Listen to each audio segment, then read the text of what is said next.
அனைவருக்கும் வணக்கம். நட்சத்திர பழம் பற்றி தெரிந்து கொள்ளலாம். நட்சத்திர பழம் பற்றி நிறைய பேர் அறிந்திருக்க வாய்ப்பில்லை. இந்த பழம் தாய்லாந்து, மலேசியா, சிங்கப்பூர், மியான்மர், இந்தோனேஷியாவில் அதிகம் விளைவிக்கப்படுகின்றது. தமிழ்நாடு மற்றும் கேரளாவில் சில இடங்களில் மட்டும் இது விளைகின்றது. இதன் வடிவம் நட்சத்திரம் போல் இருப்பதால் இதனை நட்சத்திர பழம் என்று அழைக்கின்றனர்.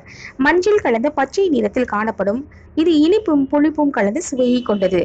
குளிர்காலத்தில் ஏற்படும் நோய்களை தீர்க்கும் குணம் கொண்டதால் இது ஆஸ்திரேலியா, தென் அமெரிக்கா, ஹவாய், புளோரிடா தீவுகளில் அதிகம் பயிரிடப்படுகின்றது. இப்பழம் குறைந்த விலையிலும் கிடைக்கும். இதனை நேரடியாக சாப்பிடலாம். உடலுக்கு தேவையான அனைத்து சத்துக்களும் நிரம்பிய பழங்களுள் இதுவும் ஒன்று. 10 கிராம் நட்சத்திர பழத்தில் கார்போஹைட்ரேட், சர்க்கரை, கொழுப்பு, protein, folate, vitamin C, phosphorus, potassium, துத்தநாகம் போன்ற சத்துக்கள் நிறைந்துள்ளது. நன்றி.